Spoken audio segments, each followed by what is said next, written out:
Salut à tous les amis, ici Jérémy de la Crypto Brève, nouvelle journée, nouveau décortiquage, on commence tout de suite, c'est parti, c'est parti. On va aller voir le Bitcoin et les métriques que j'ai envie de te montrer aujourd'hui, mais dans un premier temps, ce qu'il faut quand même saluer, c'est qu'on a le Dixie, qui est représentatif du dollar américain, de sa force à travers le monde et les autres devises, qui a touché un plus bas depuis un certain moment.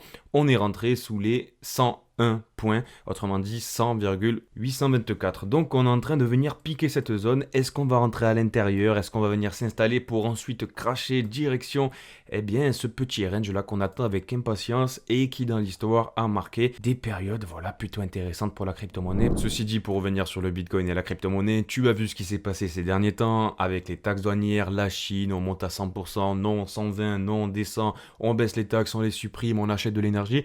Bref, toujours est-il qu'actuellement, on a une pause de 90 jours. Donc, on a 90 jours de repos. Le marché directement, il a pumpé. On a fait une explosion de partout.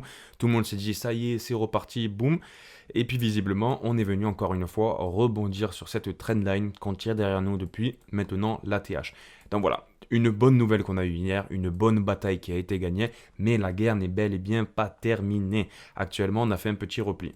On a fait un petit repli qui n'est pas uniquement là sur le Bitcoin. Sur le S&P 500, là aussi, on est revenu tester la ligne de coup du W. Donc écoute, dans tous les cas, il va falloir qu'on tienne cette espèce d'imbalance qu'on a créée. Et puis après, ce sera un peu la même chose de partout, dans tous les cas, sur le BTC. Tant qu'on n'aura pas cassé dans un premier temps cette trendline, comme on se le répète, la guerre ne sera pas gagnée. Ok, même si on la casse, après on aura d'autres points d'intérêt. Ce qu'on a besoin de venir voir sur le Bitcoin, c'est de faire des plus hauts, de plus en plus haut. Tant qu'on ne fera pas cette dynamique-là, tant qu'on ne rentrera pas dans cette énergie, on pourra que s'attendre à avoir un rebond encore un peu plus bas.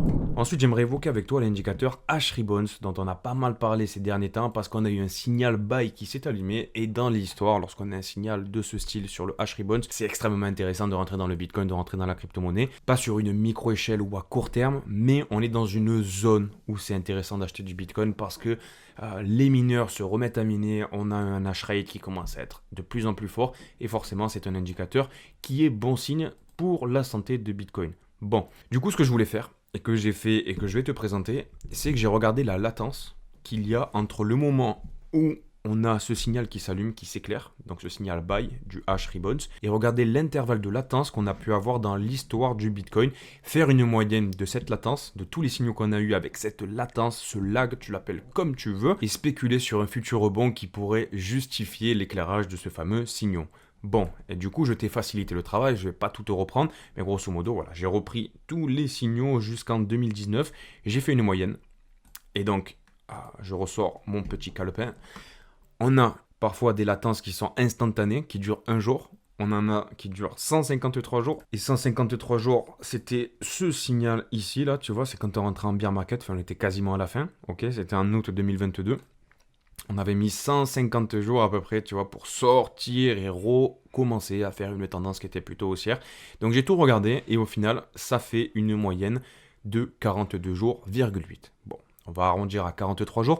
Et du coup, en partant de ce principe, où on aurait 43 jours de latence en moyenne, plus ou moins, il faut parler avec les mains, d'accord? Il n'y a pas un truc exact, d'accord? Ça ne va pas dire que ça va exploser dans 42 jours, mais c'est pour te donner une idée de l'intervalle temporel de confiance qu'on peut avoir avec ce fameux H-Ribbons. Et du coup, forcément, il est apparu le 24 mars 2025. Ça nous amènerait, du coup, on arrondit à 43, hop, le 6 mai 2025. Donc, on est toujours dans le second trimestre de 2025, ok.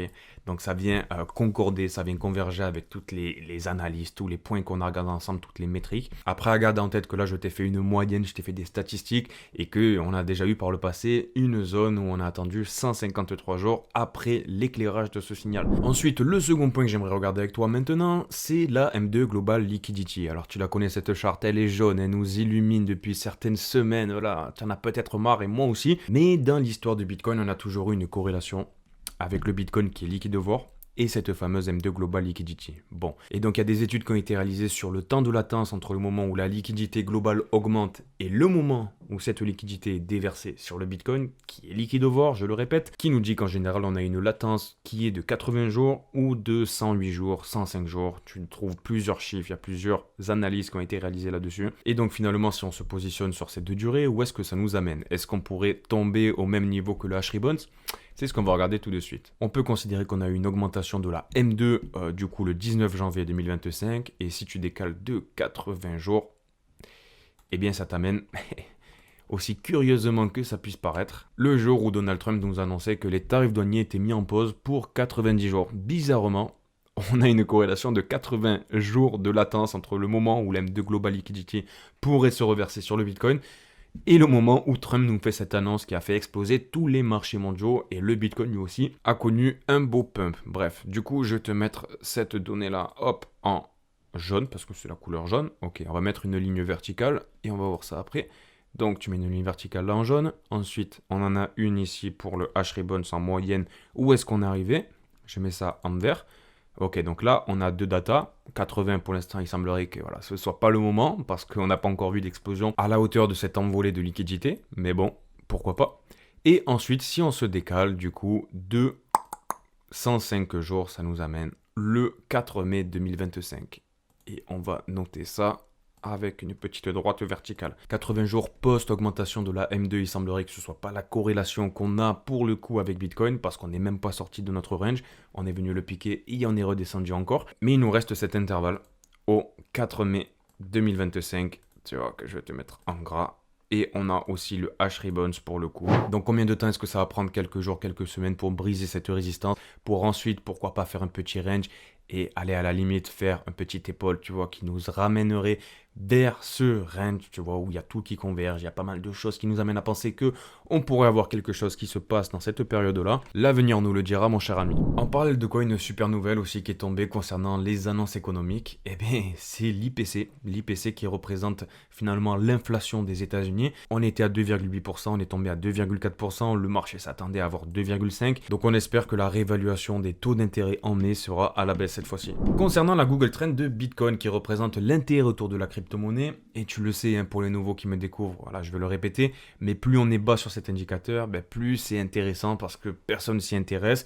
Et lorsqu'on commence à monter sur cet intérêt de Bitcoin et de la crypto-monnaie en général, c'est les moments où il faut commencer à faire ses bagages et foutre le camp. Ce que tu peux constater, c'est qu'on était descendu aux alentours des 22 et actuellement, il semblerait qu'on soit à 35. Donc là aussi, on n'est toujours pas dans l'euphorie de ce point de vue-là. On a toujours un sentiment qui est désastreux et de plus en plus de personnes qui quittent les crypto-monnaies, qui ont été dégoûtées de la précédente correction, finalement, qui a été vraiment très sportive, hein, qu'on se le dise. Ensuite, une news concernant Ethereum qui est passé à la trappe avec tout ce qui s'est passé. On a autre chose à penser ces derniers temps. Après plusieurs mois, la SEC a enfin approuvé les options et du coup, ça va ouvrir la voie à des stratégies financières sophistiquées. Bon, il faut toujours que Ethereum, finalement, ça plaise parce que il est vraiment rentré en bear market, quoi. Qu'on se le dise, Ethereum, il a fait des performances qui sont catastrophiques. Ensuite, on n'en parle pas beaucoup, mais on a quand même GTA 6, le jeu qui est hyper attendu dans le monde du gaming, qui devrait sortir à la fin de l'année 2025. Curieusement, historiquement, le marché de la crypto-monnaie se termine en fin 2025, tu vois, à partir du 34e, 35e mois sur le cycle de Bitcoin. Est-ce qu'on n'aurait pas une nouvelle percée, finalement, de cette narrative gaming qui arrive vraiment fin d'année 2025? Parce que voilà, depuis le début de ce cycle, ça a été catastrophique sur le gaming, les crypto gaming, le monde des NFT, des métaverses, etc. Je t'en parle même pas. Personnellement, je suis quasiment plus sur des cryptos liés avec le gaming. Mais bon, on verra ça dans tous les cas. Si on voit qu'il y a une narrative à un certain moment qui revient vis-à-vis du gaming, vis-à-vis potentiellement de GTA, qui pourrait adopter le Bitcoin, parce qu'on a eu aussi des rumeurs. Bon, je ne sais pas si ça va arriver. Pour l'instant, on n'a vraiment rien qui est confirmé.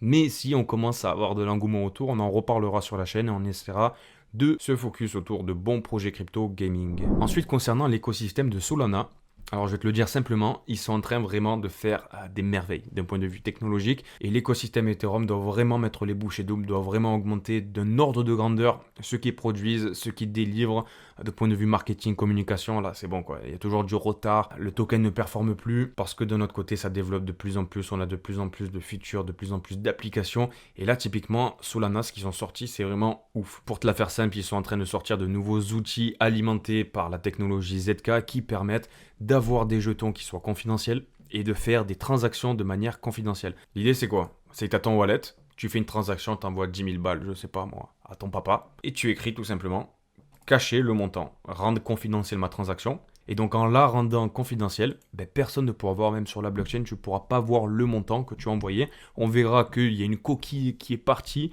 de ce wallet à ce wallet, mais on ne pourra pas voir le montant. Et ça donne des applications. Je pense qu'il va y avoir de plus en plus de use cases entre les entreprises, tu vois, qui n'ont pas envie que les concurrents ou les challengers regardent les montants, combien est-ce qu'ils payent pour avoir certains services, etc. Et donc Solana, ils sont en train de développer des extensions qui permettent d'utiliser toute cette petite technologie, cette petite merveille qu'ils sont en train de créer, où finalement tu retrouves de la confidentialité, tu retrouves pas l'anonymat, mais pour les valeurs de la blockchain qui, voilà, nous ont fait rester sur la blockchain. Bon, ouais, je vais pas dire venir parce que la plupart sont venus pour la patte du gain et c'était mon cas aussi, ne t'inquiète pas.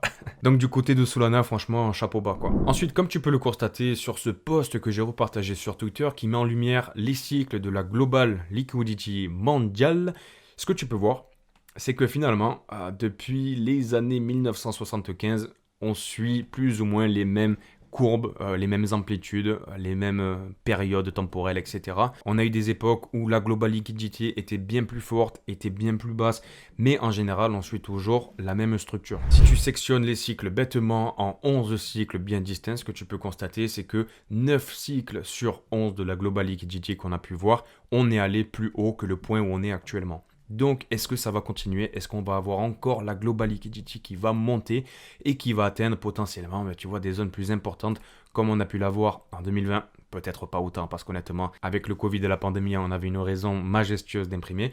Mais bon, toujours est-il que, voilà, on a quand même une statistique de 9 sur 11, donc on verra ça par la suite, mon gros. Eh bien, j'espère que cette vidéo t'a plu. Merci à ceux qui jouent le jeu de me laisser un petit like. C'est pas le cas de tout le monde pour l'instant, mais je pense que ça va arriver à un certain moment donné. Ceux qui me laissent un petit commentaire en me disant un petit coucou, qui me posent des questions, on discute, c'est super sympa aussi. Et ceux qui s'abonnent pas, attention les vilains. Bref, prends soin de toi, bisous, ciao ciao.